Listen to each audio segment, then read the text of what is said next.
Hey y'all, welcome back to my channel. In today's video, I will be reacting to nail tech rants.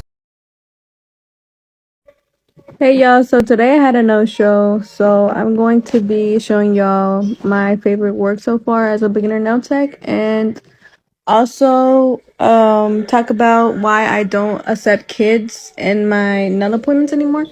When I first started, I would accept just because, I'm a mom myself, and it would be nice to have a place and take your kids. Like, you want to get ready and you just don't have nobody to take care of your kids.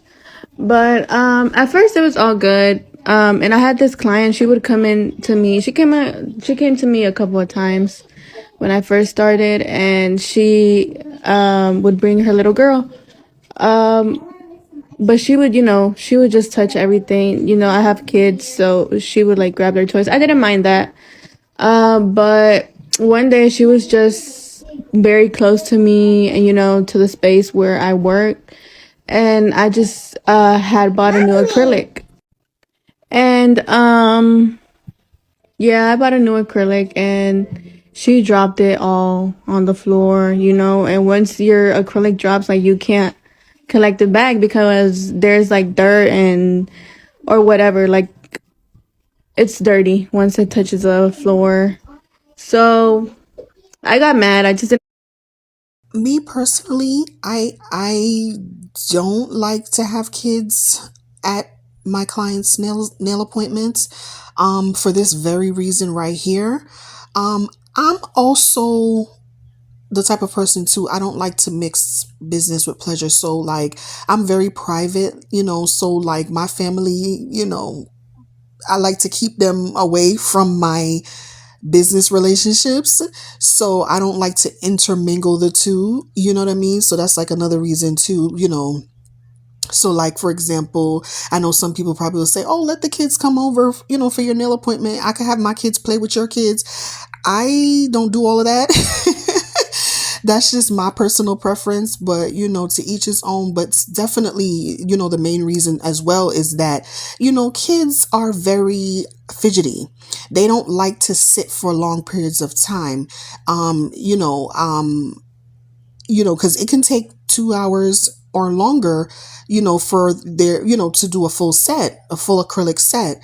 And, a kid is going to want to get up. They're going to want to find something to do. They're going to want to touch things. And, with the nail products, they're chemicals. So also you don't want to have a child accidentally touch something that they're not supposed to touch. So just to eliminate any chance of a child hurting themselves, I think the best bet is to not have a child at their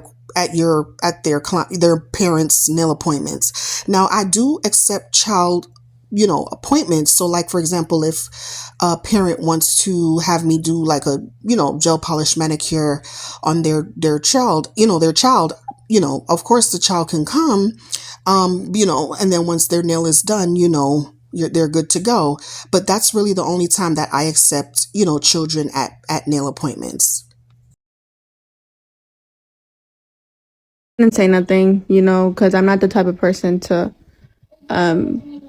be rude. I don't like being rude to people that I do service to.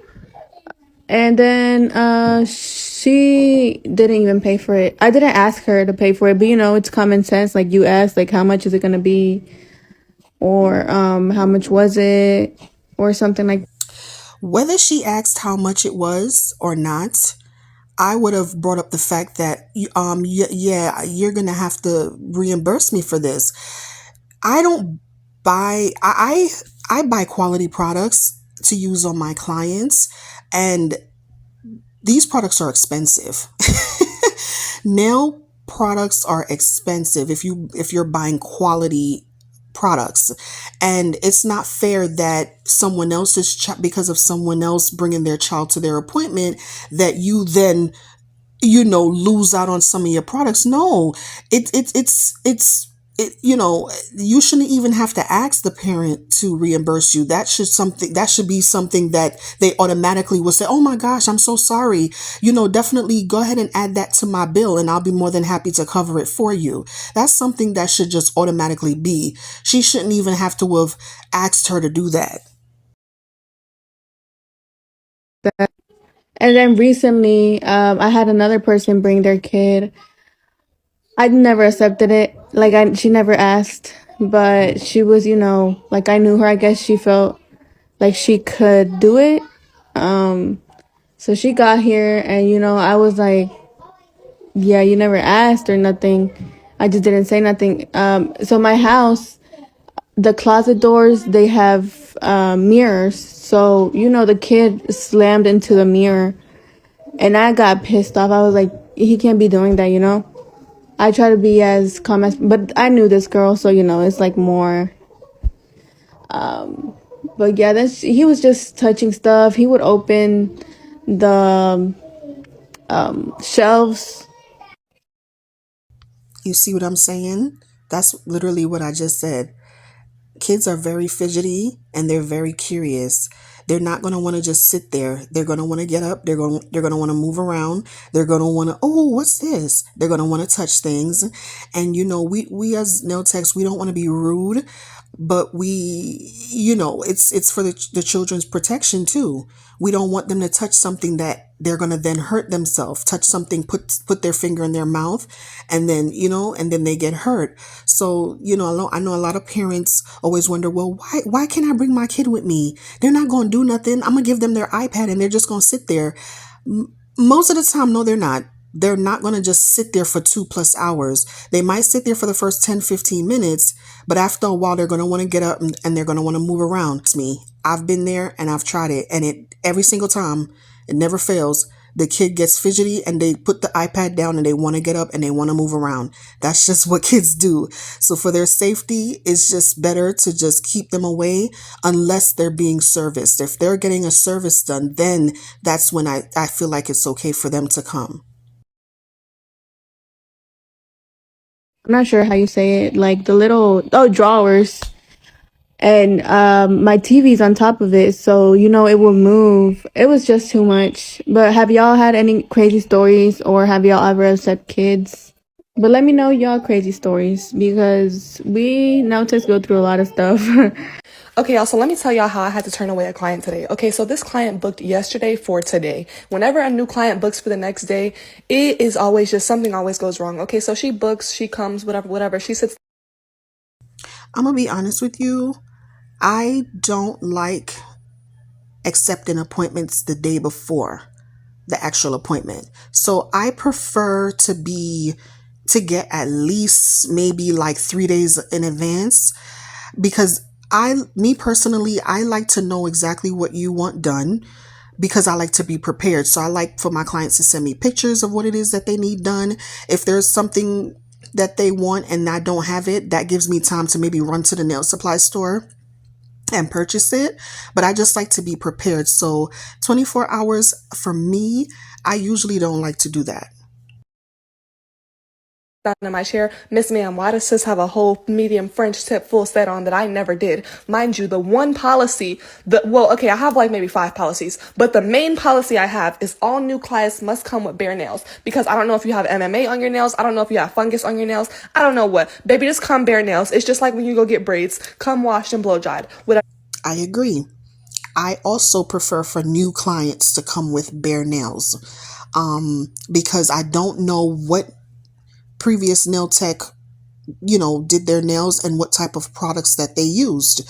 Most commonly, when you go to the nail salons or the nail shops, what is commonly used is MMA, and it's very hard to soak off. Before I became a nail tech, or nail manicurist, I used to get my nails done. And I remember the last time I got my nails done, I went to the nail shop, got a full set. I went to soak my nails off and it literally would not come off. It took me 5 hours of filing and soaking and filing and literally prying the acrylic nail off for me to get it off my nails. And that was the last time that I ever went to a nail shop to get a full set. And I started learning how to do my nails after that. So definitely I agree with her. I prefer to have new clients come with bare nails so that I don't have to go through the headache. And if I do have a client that does choose to do a soak off, so if they are a new client and they do have nails on, I do allow them to book a soak off. But if it does take a long time to soak it off, I'm going to have to charge extra for that, because then that means it is MMA and it's going to take a longer time to take those nails off. So I will have to charge an additional for that. And that's why some nail techs will charge one price for a returning client who's getting a soak off, and then a different price for a new client who's coming to get a soak off, because they don't know what they're working with. And, time is money. So, yeah. Whatever. So now she looking at me, I'm looking at her, she looking at me like, well, what should I do? I'm like, ma'am, the best thing I can do is reschedule you for 2 weeks out, because I'm booked out 2 weeks. So, and she looking at me like I'm crazy. I'm looking at her like she crazy, because girl, it's the first policy. The best thing you're going to have to do at this very moment is just listen to my main man, Usher. And let me tell you, I'm going to tell you what you should do at this point. Give me like 2 seconds. What you should do. Let me just tell you. 1 second. LOL, did y'all like the joke? Okay, so anyway, she ends up leaving, and then she messages me hours later, hi, can I get my deposit back? Ma'am, what? You just took up an entire slot that somebody else could have had because you simply did not read the first sentence of my booking site. Like, what do you mean? Bro, let's just talk. Yeah, no, she's definitely not entitled to her deposit back. You booked an appointment, you took up a slot that could have went to somebody else and took up this person's time because you chose not to read her policies. And that's why I stress it's very important to read the policies from top to bottom. So because she didn't read the policies, she came with nails on that this nail tech didn't have the time to take off, because she didn't fit it into her schedule, because she had already had other clients booked up for the rest of the day. So she didn't have the time to do a soak off. So because this client pretty much didn't do what she was supposed to do, why are you entitled to your deposit back? That was your negligence. Nope, she keeps that deposit because she lost out on a potential client that she could have had because you booked that time slot. So because you made a mistake, there go her little money for the time that you took up. Talk about these deposits, right? Because I'm not even strict with them, but let me tell y'all something, right? As a client of any service, like, I could be mean and take your deposit, but I actually have a soft spot for clients sometimes. Like, I move your deposit to another appointment because I'm flexible. I work with you because I know people hate the whole keeping the deposit thing. Now, the only time I keep a deposit is like I really, like, it was like last minute, like 10 minutes before your appointment. Like, that's a big no. Like, but even then, sometimes if they're like a good client of mine, I'll move them to another slot, right? Okay, deposits. I require deposits and I only allow one transfer per deposit. So you can only reschedule your nail appointment one time per deposit. So let's say something happened. And again, this is before your appointment. If something happens, you need to reschedule. Okay, I will reschedule your appointment, and I will transfer that deposit over to that appointment. But if you come to me and need it to be transferred again, no, I'm sorry, I can't do that. And the reason why I do this is because from experience, every time a nail tech has a policy, I promise you, it's because of experience. Somebody abused the policy and they had to then make it more stricter so that people wouldn't abuse it. So here's my reasoning why I did this. I used to have clients that would be like, oh, they would wait until the day of the appointment. like an hour before, oh, I can't make it. Can I reschedule? And then I would reschedule them, right? For the next time. Then they would come the day of the appointment again. Oh, I can't make it. Can I reschedule again? And I got tired of people taking advantage of me. So what I stopped doing was, number one, you can't reschedule an appointment on the day of your appointment. I know things happen, but because of people taking advantage, I don't allow that to happen. So if you want to reschedule your appointment, for me, it has to be done before the day of your appointment. I don't accept reschedules on the day of the appointment. And this is because more than one person has taken advantage of that. So you reschedule your appointment in advance. I only allow one reschedule per deposit. If you need to reschedule again, you got to reschedule a whole new appointment and pay a whole new deposit. If you have to reschedule on the day of your appointment, that's fine. But unfortunately, that deposit belongs to me because I could have had somebody else in that space. Somebody else could have been here getting their nails done. I could have made way more money than that deposit. So you got to give me something for my time. So that's how I look at it. But then look at this BS, right? So a couple weeks ago, I had a client cancel on me, and I'm talking about it. Her appointment was at 11. She canceled at 10:47. Right? I finish nails in an hour and a half. When it comes to, like, in general, I finish an hour and a half now, but like an hour for simple sets. So she told me if I would be done by 2. I said yes, that's plenty of time. I have an appointment at 1. So she texts me at 10:47 the day of and tells me that she actually wants to cancel because her day is all over the place and she doesn't want to be late to whatever she had at 2:40 or 2 o'clock. So I told her that if I couldn't find somebody to fill in her spot, that, like, I'm gonna have to keep the deposit. Now, I couldn't find somebody to find the spot. You see what I'm saying? So if this lady can't make it and she can't find somebody to fill the spot, she loses out on money. So now why would she then take that deposit and give it back to the lady? No.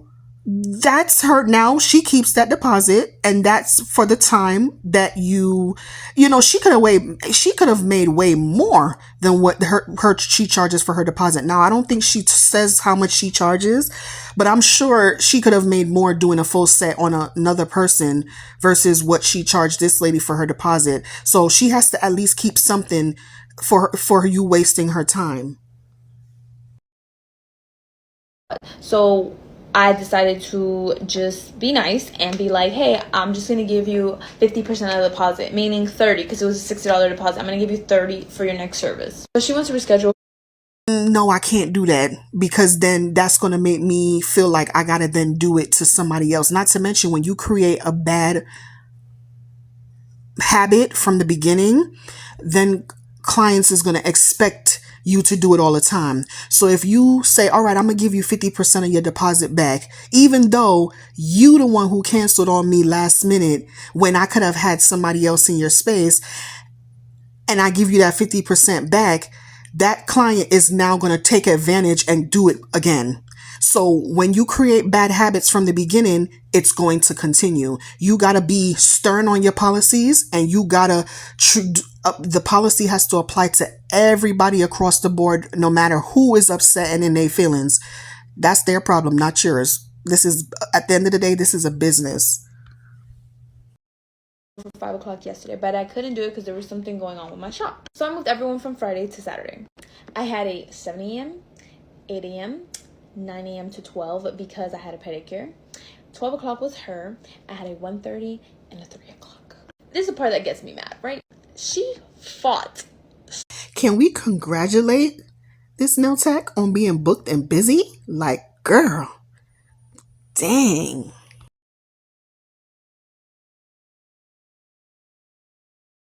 So hard to get that 12 p.m., right? I had a 1:30 and a 2 o'clock, but those two, I put them there because they didn't let me know a time yet, right? So it was just like a spot for them. However, they ended up saying that they had something later in the afternoon, so if they could have an earlier time. So I decided to text the 12 o'clock girl, the one we're talking about here, right? If it's possible for her to come at 1:30 instead of 12. She said, no, I can't. I said, understandable, cool. She said she gets out of work at 11 and she'll get here at 12. That's why I put her for 12 o'clock. Now let's backtrack a little bit. I just told you on my schedule, right? My first client, didn't know where to go. The suite is confusing as to where it is. So she was like 13 minutes late. I don't charge a late fee, like, because I can pick up the pace. If you're 30 minutes late, I'm not even taking you at that point. And if I do, and I could work fast, I'm charging you. But whatever. That backed me up with all my clients. Like I told you, it's back to back. So I text this girl in advance. And see, everybody's different. I don't agree with not charging a late fee. I've done that before. I didn't used to charge late fees. And then I would get people that would be like, oh, I had to stop and do this. I'll be there in a minute. Yeah, I got caught in traffic. I'll be there in a minute. And they just take their time with no regard for your time. And that's when I had to start charging the late fee, because I promise you, when I started charging that late fee, I probably had to charge a late fee on a client one time. I think one time in my nail career, maybe twice. I think it was one time. But either way, usually people try to avoid that late fee. So that's a way to make sure that people come on time.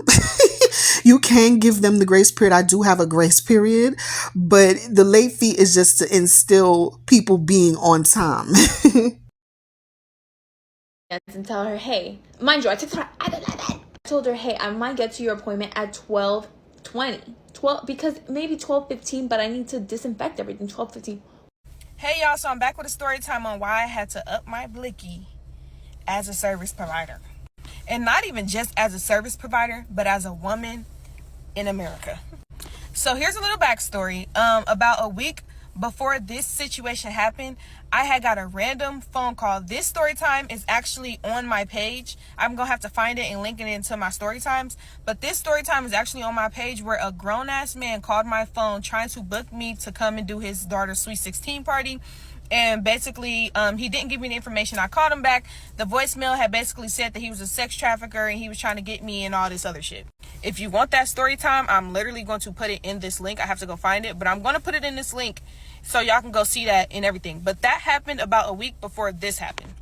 So y'all, a week from that situation happened, I had originally had a nail appointment on a Thursday, but I rescheduled it to Friday because I had something to do on that Thursday.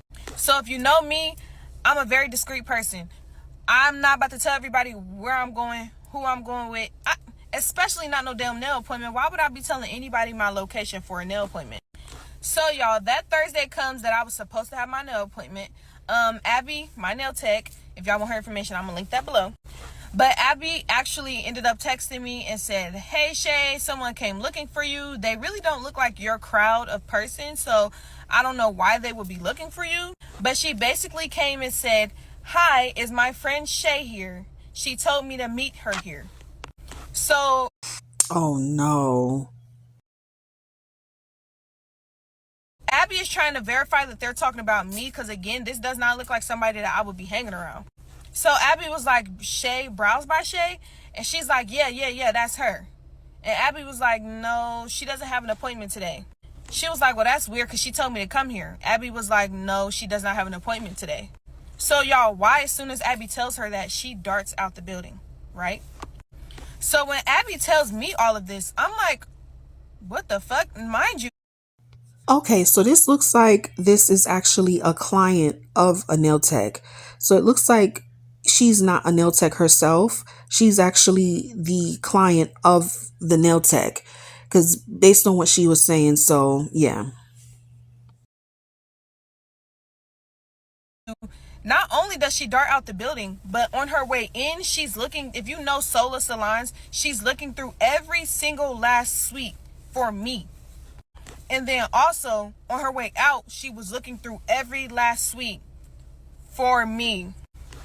Mind y'all, I will never tell a new client or an old client or a regular to ever come to my nail appointment for anything regarding my business.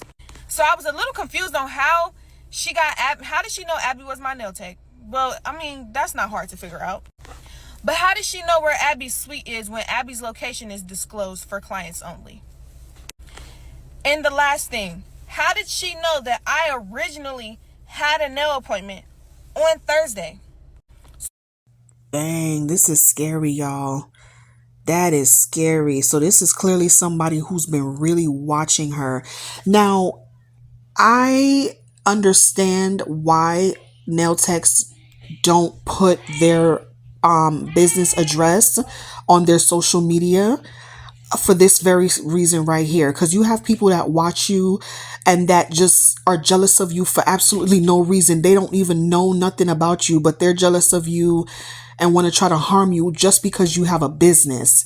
And I never understood that. So, but anyway, now I see this is why nail techs, so if you were curious, why is it that private nail techs or private business owners never put their social media, not even say never, because there are some that do, but most of the time, nail techs, lash techs, eyebrow techs, they don't put their address on their social medias. You don't get the address until you book an appointment, and then they send it to you most likely the day before your appointment. This is why, because you have crazy people out there who want to try to hurt you for absolutely no reason. So I just wanted to just address this and just, so that you can see why people are so private, because there's a lot of crazy people out there and you have to protect your safety. So y'all, that's 3 red fucking flags that I just had to be like, what the fuck is actually going on? Because I can't put 2 and 2 together on how she had any of this information. Y'all, no shade to the dykes or studs. I don't know what the correct terminology is, but no shade to y'all. But it's like, she was a stud. Like, and I don't know no studs. And I damn sure don't know no studs that's supposed to be looking for me. So y'all, at this point, I'm low-key shook. Like, what the fuck? So that was Thursday. This is Friday coming into my appointment. I come into my appointment. Abby is telling me what's going on. Not only did she ask Abby, but she asked the lash tech that's across the hall from Abby. So the lash tech gets to describing me what she had on. She was sagging. She had on blue boxers, she had on a blue hoodie. Her boxers were showing. Tattoos on her face. They said it looked like she just got out of jail. Y'all, I promise y'all, word to my word, bro, I don't know this girl. I've never seen her a day in my life, but she was so adamant that I told her to come to my nail appointment to meet me there. So y'all, between the sex trafficker trying to get me to come to a hotel for a sweet 16, and then me calling him back in his voicemail is some crazy shit like what I heard in that video that I'm linking below. And then now she's looking for me. Of course I'm going up a blicky on y'all motherfuckers, because keep trying me. Why does everybody want to try me? So y'all, I asked the business owner for footage to see if I actually know the girl. Please come back for part 2 so y'all can see what the fuck I saw. So y'all, here's the footage And this is part 2 right here.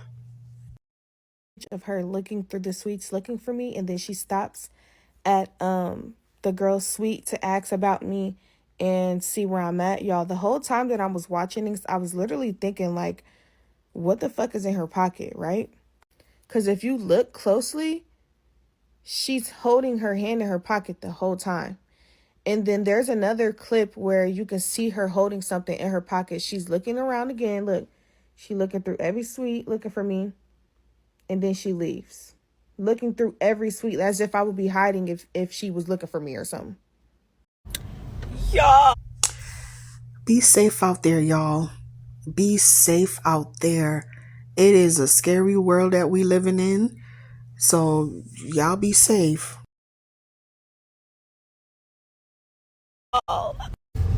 I'm so annoyed with myself. So I'm an at-home service provider. I'm a nail tech. And I never do this. When I tell you I'm on top of my stuff, like I'm on top of my stuff. But I missed my appointment with a loyal client. This girl has been coming to me for like over a year now. And she was running a little bit late, but I already knew that she was coming. Shout out to all the loyal customers out there. We love and appreciate y'all. Straight from work. It's like, don't worry, girl, just text me when you're here. My phone died and I fell asleep.